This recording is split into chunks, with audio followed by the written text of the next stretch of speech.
Good morning, everybody. What a great day to be an Aggie. It's an exciting day for our football program. I know it's an exciting day for the Plough family, but I could be more excited to have all of you in the room. Appreciate the teammates of Tim's who showed up on short notice today to really send the emphasis that this is a program-defining day and one that's going to help us take our next step. Before we get going, there are quite a few people I want to thank who helped me through this process. First and foremost, Chancellor Gary May. He enabled me to conduct this search confidentially in a very quick manner, which I know a few folks around UC Davis were surprised at the speed in which we operated. But that was with his blessing. I kept him in the loop throughout the process. And his senior leadership team was also instrumental in making sure that all of our processes and procedures were followed.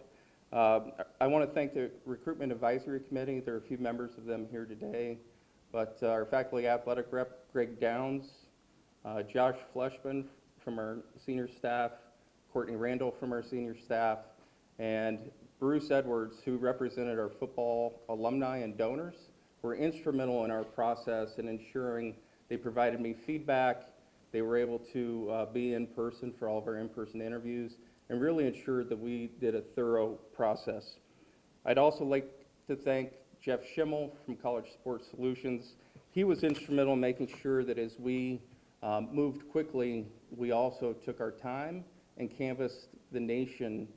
Given the amount of interest in our program, my phone almost melted down on Tuesday, and it was both from internal folks, but also people in the coaching community who recognize the opportunity we have here at UC Davis and with our football program to be a national power. From our staff, I'd like to thank Danielle Shank and Sean Quinn, our CFO, for both of their support through the process. Without it, we wouldn't have landed in this position as quickly as we did. I'd also like to thank the football alums and donors. It was amazing the number of people who reached out to me this past week, and it wasn't all voting for Tim. It really was voting for me to make the best hire possible for UC Davis and UC Davis football. And I just want to acknowledge the fact that this facility, a number of the donors to this facility are in the room today, but we have built this thing to be something special. And I want to recognize the role our football alumni, our donors play in this success. And it's not lost on me that we were able to attract Tim to this job primarily because of your involvement, okay? So thank you. Lastly, I want to thank Coach Hawk. He's been the leader of this program for 7 years, and he won the Eddie Robinson Award as Coach of the Year. We made the playoffs 2 times. We've had a lot of press over the past week in his accolades. But really, when I look and think of where we were when we hired Coach Hawk to where we are today, there was a moment in 2018, and some of you, I've told this story, but we actually sent a press release out in August of 2018 celebrating the fact that we received votes in the stats poll. Okay, that's a national poll. That's a nice thing, but to celebrate it because it was the first time that it happened was kind of eye-opening to me. And fast forward here 5 years later in 2023, there's not a single person in this room, there's not a single person around our football program or this university that is okay with just being a top 25 team. And that's a long way to go, and Coach Hawkins deserves all the credit in the world for raising the expectations around our program and really for involving all of you in the journey that he had. I also want to thank him for providing me a little bit of insight before Tuesday's announcement. Obviously, there was a little bit of a runway where I had to spend time intentionally vetting candidates, watching football games, and that was invaluable to me to be in position that we could strike quickly and do it in a way that I felt great about. So thank you, Coach Hawk, for your service. He will be my special assistant here through the spring once he helps Tim transition this month. So if you have any creative ideas on what is next for UC Davis athletics, let me know and I'll get my special assistant right on that, okay? But getting to football, our commitment to competing in the Big Sky and competing for championships has never been higher. As I assessed what was needed for our program, it really fell down to a few attributes for a head coach that I want to make sure we had. One, we had to have a relentless recruiter and somebody who could network and recruit California and do that well, but also recruit the entire West Coast. We wanted a coach who embraced the commitment of high-level academics and our EVO program and understands how to leverage that with our alumni population as well as on the recruiting front. And I think we have that. We wanted to have someone with a proven track record of success on the offensive side of the ball. I think it's important in the Big Sky Conference, it's battle every week, right? And if we're able to light up the scoreboard and continue to enhance our game day experience, there's no question that we found somebody who can put up points in droves. And then finally, and most importantly, I wanted to find someone who our young men love being coached by. And there is no question that in the numerous conversations, both on the phone and in person during the actual interview process, that Tim talks about love openly, but more importantly, he talks about finding joy. And I think that is a very unique thing and is something that our young men and future players here are going to embrace, being coached by people who care about them. And in this day and age with the transfer portal, with NIL and all the forces external to us that we can't really control, it's super important that we have somebody who can build relationships and be genuine in their care and development of young people, and we have that with Tim. So with all of those attributes, we obviously have found somebody, I think, who embodies that. I also think that we found sort of a kindred spirit in our desire to be here, not to just have fun. We're going to do that for sure, but we're both here to win. We're here to do that within this department. We've made no bones about that, but as one of our flagship programs, football has to be right along there. And that's not saying we have everything. There are a lot of things that Tim listed off to me in the interview process that we can continue to add to what we already have. I think we've gone from being a place that likes to do more with less, and we're trying to grow to be a department that can do more with more, and that's really what we're about. And the impact and student-athlete experience that our student-athletes have here at UC Davis is phenomenal, and we're going to continue to do that. So, in closing, for me, we have high expectations, and it's fitting that we have a couple of them here in the room today. But Tim now follows in the footsteps of his coaching mentors, Coach Jim Soker, Coach Bob Foster, Coach Biggs, and Coach Hawk. And those are big shoes to fill. I can't wait to watch him get to work, and can't thank him enough for the opportunity to get him on board. All right, so with that, Coach Tim Plough.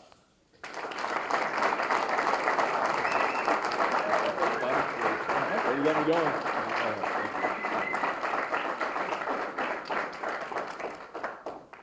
Oh man, no chance I can get through this without crying, so zero chance.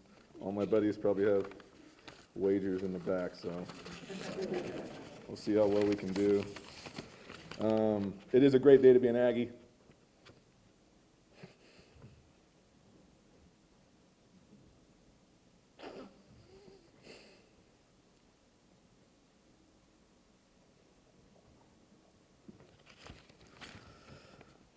It's a great feeling to be home.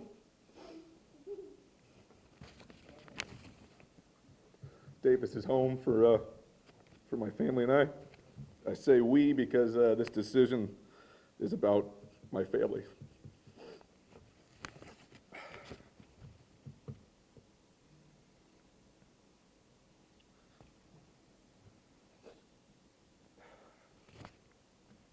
my wife is a former Aggie and a hell of an intramural sorority football player. Believe you me. And we're home. My boys, Mighty Jack, the quarterback, Super Cam, the Bodazafa, we're home. We came here to build a life, boys, so go find joy in that life.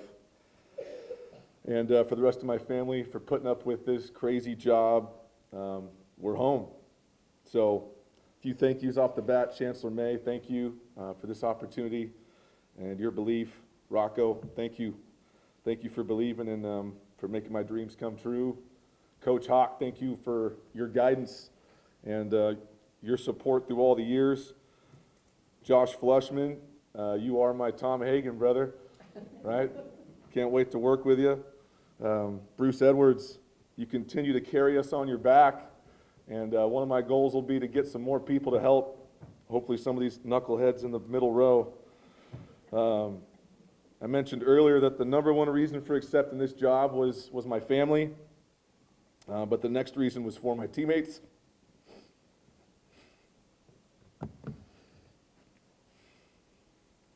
They probably would have all hated me if I didn't take the job, so. But when I got married, I only had teammates standing next to me. That's how special Davis is. Some are here today. Aaron Hines, Dan Fells, Adam Cook, Chris Carter, Cale Turner, Tony Kays, J.J. Barcy, who are Hall of Famers somehow. I'm not sure how they did that. I know Bakari Grant, Matt Iconis, Dan Alfaro. Love you guys. Thank you for being here.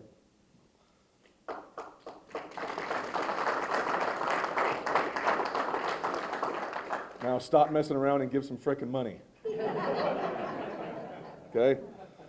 I want to mention two Aggie Hall of Famers and teammates that we lost recently that I know would have been here and can't be here. Mark Manfreda, Chris Carter. I took this job so our team can honor both of you and your families every day. To my coaches and mentors, I'm the coach I am because of the men I'm about to list. Coach Foster, who's here.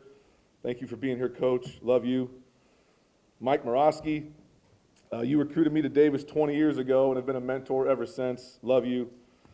Lou Bronson, you continue to be the smartest coach I've ever known, and just a brilliant teacher, and your support has meant a lot. Nathaniel Hackett, you've motivated me as much as anybody, and I'm not in this position today without your support and turning down jobs for you for years so I could have this one. Jero Evero, you set the example every day in how to operate in a business built on ego, and you operate with class.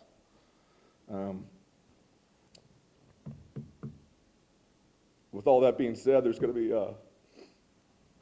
three coaches that are I'm going to have to talk about a little bit more if I can ever get through this frickin' speech. But from 2003 to 2013, I spent every single day with Bob Biggs for the most part. And I did learn a few things in those 10 years, thank goodness.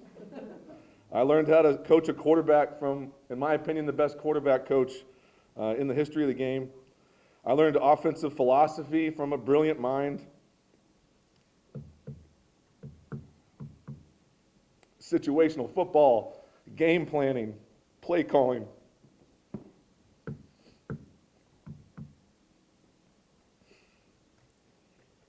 Everything came from Coach. But more importantly, one night while we were drawing up plays in the wee hours of the night, he told me the two most important traits a man can have are his integrity and his humility. And no matter how far I was going to go in this profession, he just asked me if I would remember that. So I watched him. I watched him give me the play calling duties and make me the coordinator when I was 25 years old and had no idea what I was doing. How many coaching legends would give that up, right? That's truly humility. I watched him stand proudly during a transition to FCS, never complaining about the help that he never received. How many coaches would have the integrity to do that, Coach?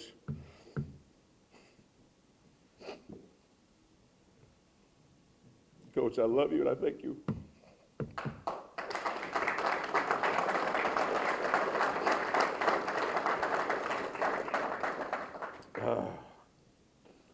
So So in 2008, early January, I got a random text on a Sunday night from Jim Soker, and anyone that knows him knows he kind of speaks in code. But the text basically read, "Young man, have you found joy? And if joy is what you seek, meet me at Pete's Coffee at 7 a.m." And I had no idea what the heck he was talking about. And I still don't know why I went, but I did. I went. And I continued to go and meet with him for 4 years, every Monday for the most part. We really never talked football. You know, we just talked about life, talked about joy. He mentored me, he taught me, he pushed me. And after napkin after napkin after napkin, we'd be writing notes. It just centered around the word joy. And a week before we lost him, I got a note from him in the mail, and it discussed this very day, discussed this very moment, and how that was a wish he had for me. So I promised Coach that I would take this job. And it feels great to keep that promise today. It really does. I miss Coach. I love him very much.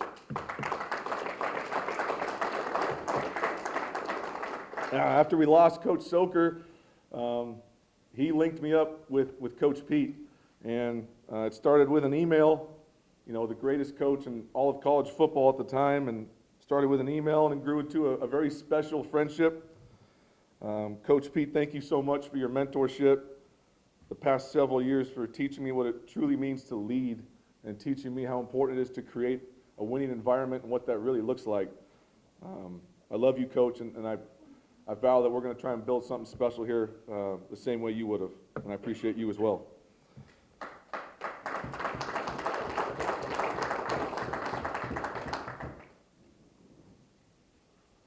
Coach Arp is not here with us. I think Tony Kays and I are the only offensive players to ever be invited to his house. And I'm thinking about you today, Coach, and Jane. Love you guys. Thank you so much for your support. What we're going to do here is we're going to detach from the results.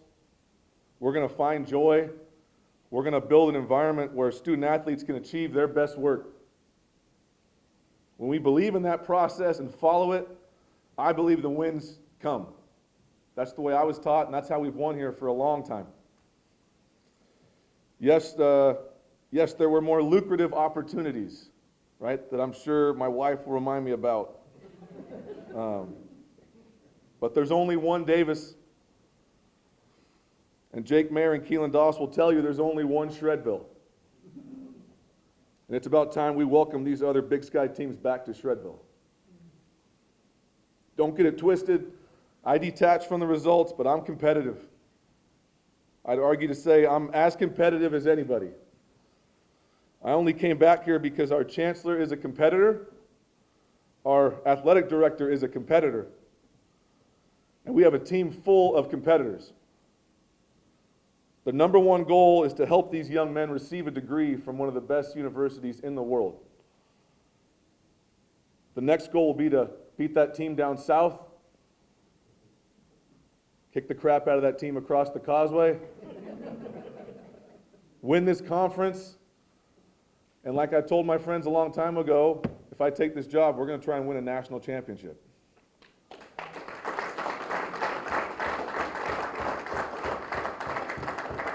And it is possible, and it's okay to talk about. If I didn't think it was possible, trust me, I would not be here. So I urge my fellow Aggies, some of the knuckleheads in the back, help us compete even more. Help us even the odds in the boxing ring. The team that won this conference has over 500 donors for football that give at least $1,000. We have 75. As I said before, I'm a competitor. When I hear that number, I don't think negatively. I think, okay, let's go compete. Let's see if we can get that number up there, and I know we can. We got a lot of great people a part of this program, a lot of people that have helped us for a long time. It's time for more to help. So get us in a fair fight, and I like our chances. Thank you for this wonderful opportunity. I'm excited to be home and thrilled to be back in Shredville. Aggie Pride. Go Ags.